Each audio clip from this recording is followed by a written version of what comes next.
जब चुनाव होता है तब प्रत्याशी कहते हैं कि हमारे यहां सभा करने आइएगा। काफी लोग फोन करते हैं, मगर एक सीट है जहां मैंने सरोज बहन को कहा था, सरोज बहन मैं आपके यहां जरूर आऊंगा, आपको जीत करा। भाई और बहनों,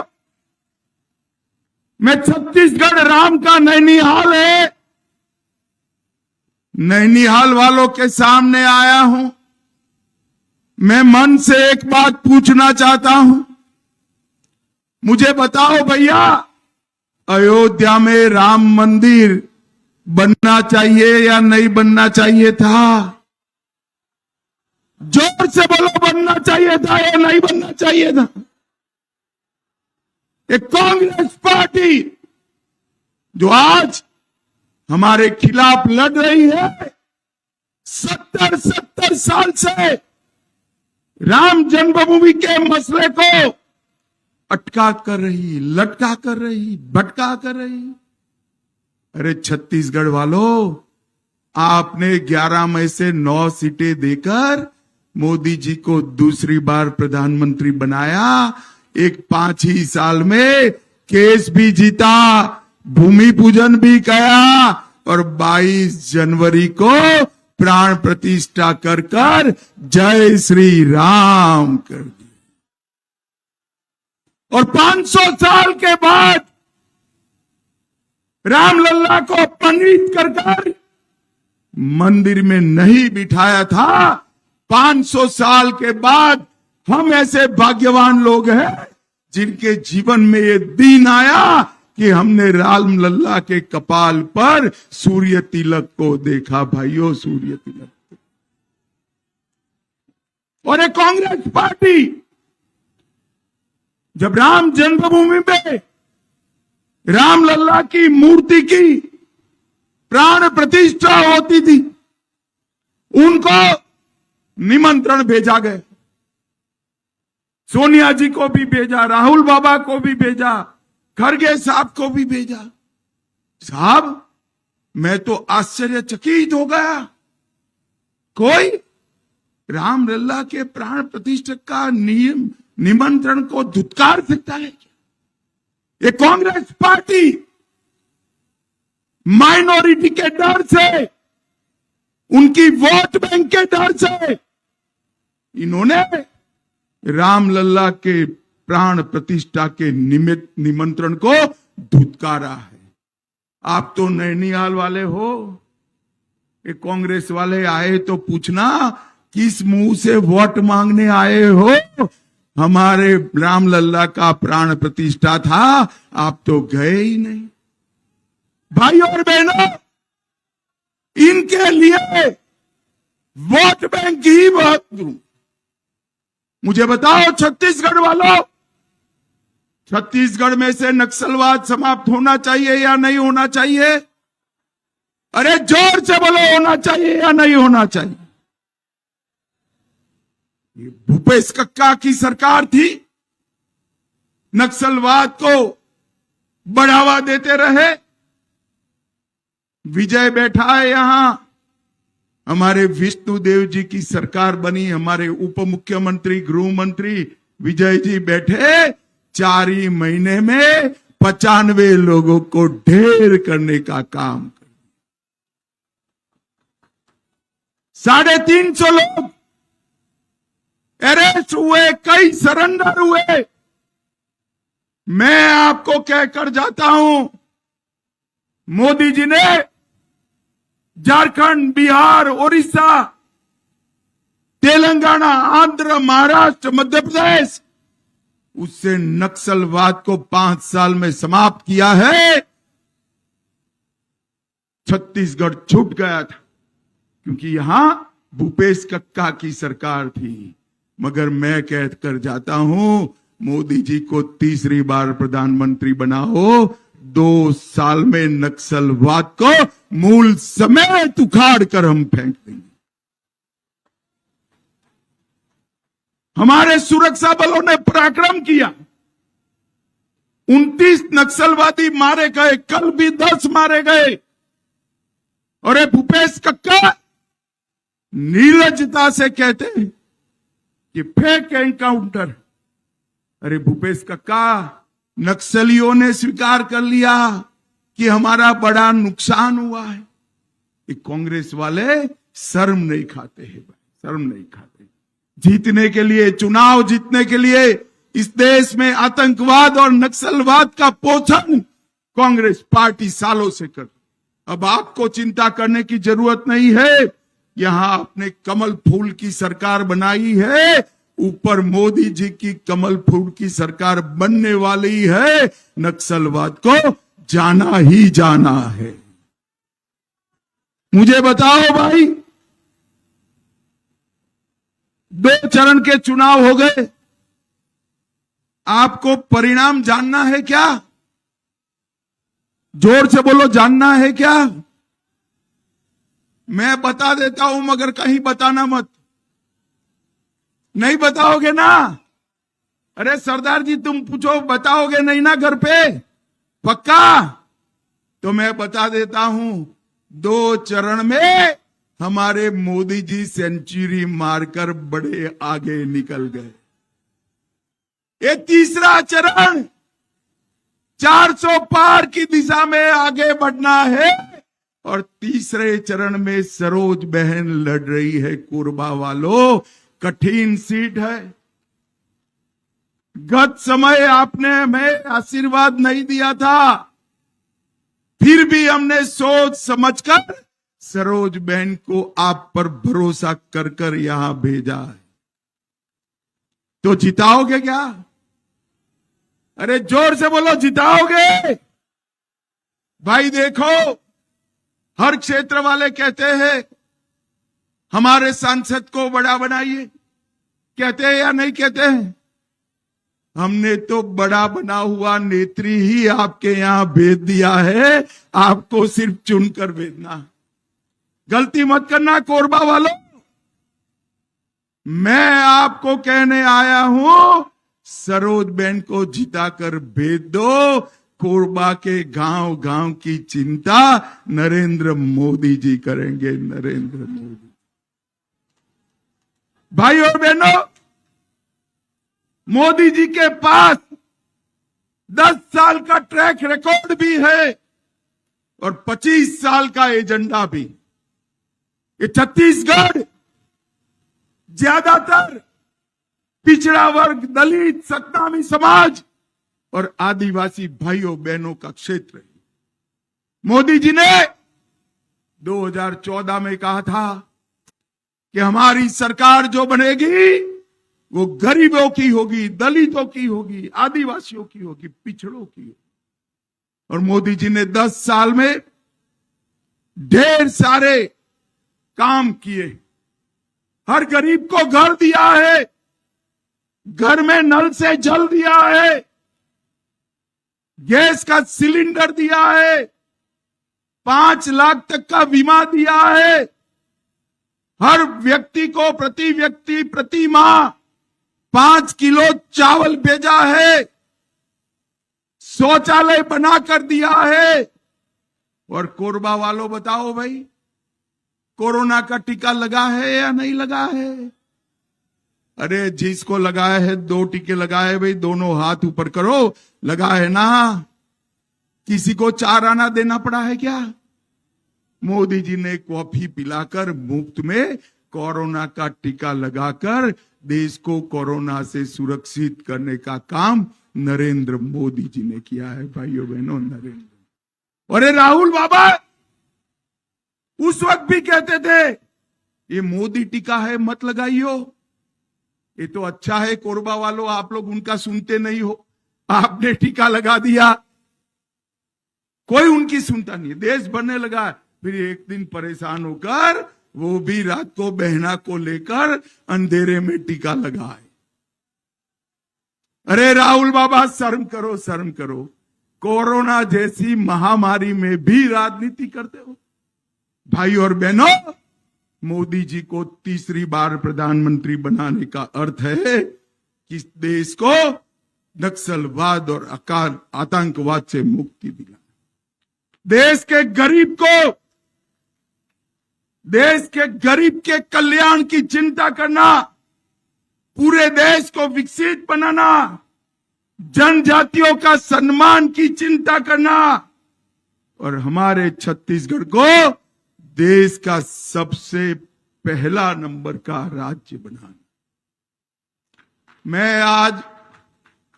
मैं जानता हूं सरोजबेन के साथ मैंने संगठन का काम किया है। वो पहले भी सांसद रही है, राज्यसभा की भी रही, लोकसभा की, मेयर भी रही। अभी आपकी सांसद लापता सांसद के नाम से जाना जाता है। आप लोग समझते हो कि वो संसद में रहती होगी। संसद में भी नहीं है, यहां पर भी नहीं है, मालूम नहीं है कहां पर। हमें नहीं मालूम है कहां, मगर सरोजबेन को चुनकर देखो, आप परेशान हो जाओगे कि हर बार गांव में क्यों आ जाती है, इतनी बार आपकी समस्याओं का समाधान करेगी। भाई और बहनों,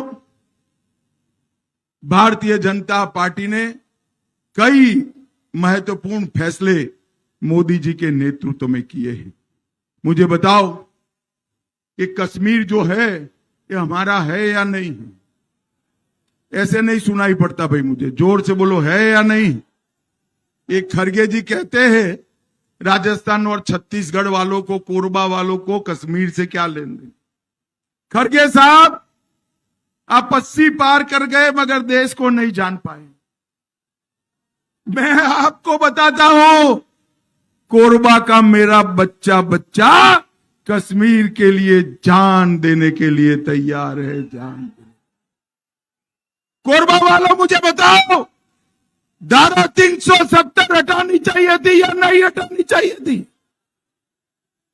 एक कांग्रेस पार्टी 70 साल से धारा 370 को एक अनोरस बच्चे की तरह गोदी में खिलाती रही, उनको वोट मिलते थे।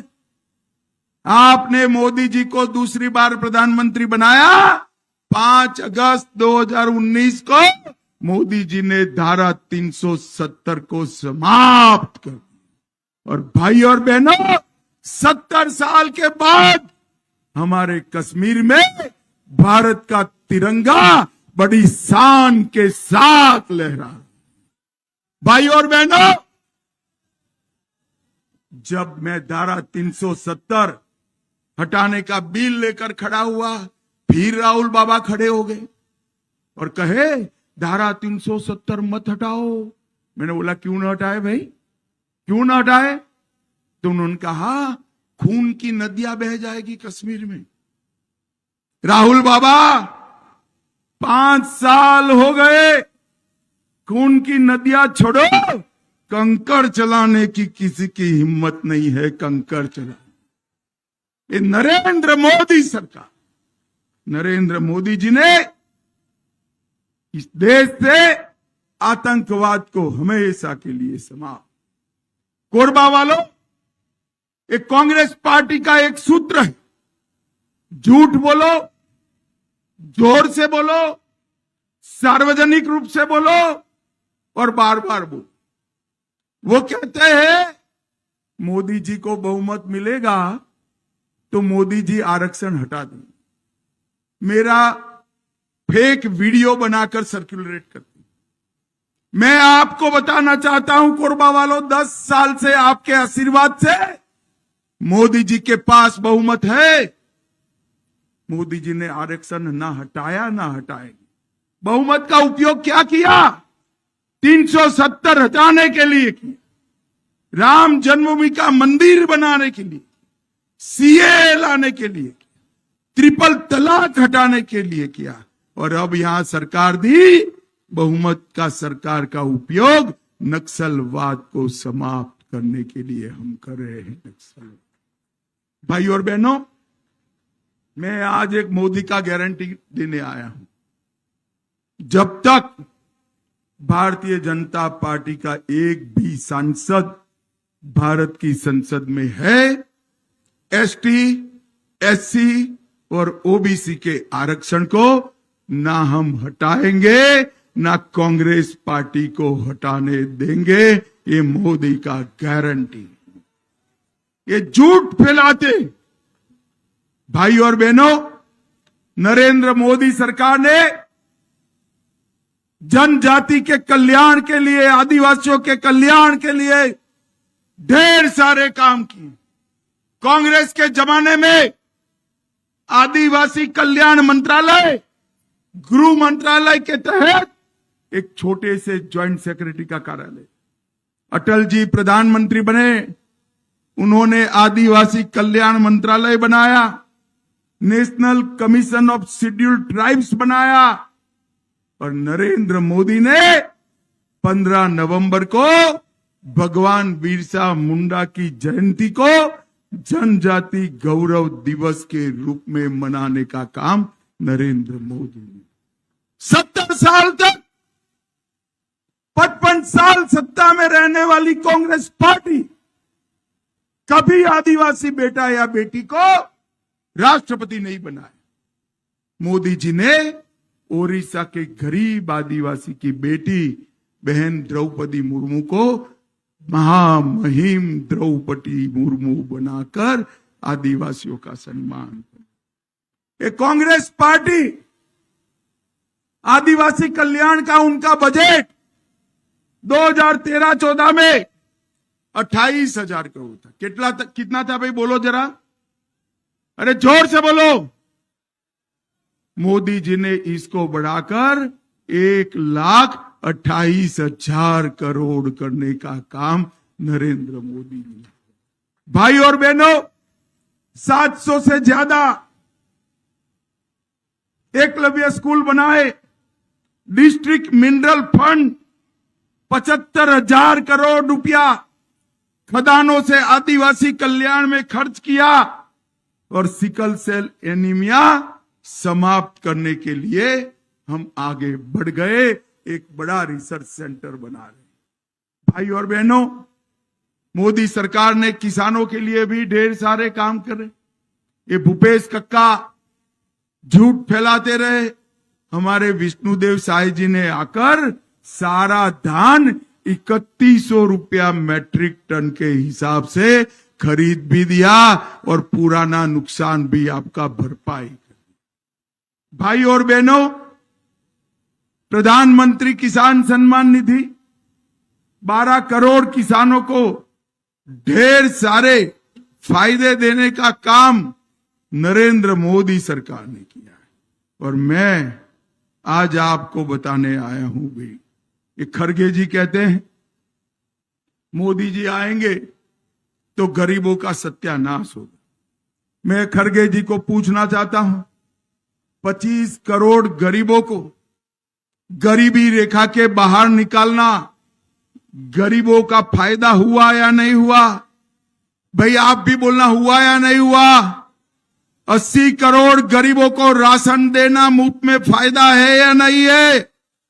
12 करोड़ माताओं को शौचालय मिला, फायदा है या नहीं है? 4 करोड़ लोगों को घर दिया, फायदा है या नहीं है? 14 करोड़ लोगों को नल से जल दिया, फायदा है या नहीं है? 7 करोड़ लोगों को 5 लाख तक का पूरा स्वास्थ्य का खर्चा दिया, फायदा है या नहीं? अरे खड़गे साहब, काहे को ये परिवार के लिए झूठ बोल रहे हो? 4 जून को हारने के बाद ठीकरा आप पर ही फूटने वाला है, आपको मालूम नहीं है। ये किसी के नहीं होते खड़गे जी, बड़ी लंबी सूची है। 4 जून को जैसे ही कांग्रेस हारेगी, ये भाई बहन सुरक्षित रहेंगे। बेचारे 80 की आयु के खड़गे जी की बलि चढ़ने वाली। मैं तो खड़गे जी को सलाह देना चाहता हूं, भाई इसके लिए झूठ मत बोला करिए, आप जो सच है बताइए। भाइयों बहनों, कोरबा के लोग इतनी बड़ी संख्या में, हजारों की तादाद में यहां आए हैं। मैं आप सभी को विनंती करने आया, सरोज बहन के नाम के सामने जो कमल का निशान है, वो कमल के निशान पर दबाया हुआ बटन, आपका दिया हुआ एक एक वोट नरेंद्र मोदी को प्रधानमंत्री बनाएगा, ये बात आप जान कर रखिए। सरोज बहन को जिताने का मतलब है मोदी जी को प्रधानमंत्री बनाना। मुझे बताओ, मोदी जी को तीसरी बार प्रधानमंत्री बनाएंगे क्या? अरे जोर से बोलो, बनाएंगे? 400 पार कराएंगे? छत्तीसगढ़ की 11 जिताओगे? सरोज बहन को जिताकर संसद में भेजोगे? तो मेरे साथ दोनों हाथ उठाइए, माताएं भी उठाए जरा हाथ। मोदी जी ने काफी कुछ किया है, 33% आरक्षण दिया है आपको, हाथ उठाइए। विजय के संकल्प की मुट्ठी भींचे और प्रचंड आवाज से बोलिए, भारत माता की वंदे वंदे, जय श्री राम, जय जय श्री राम। आप सभी का बहुत बहुत धन्यवाद।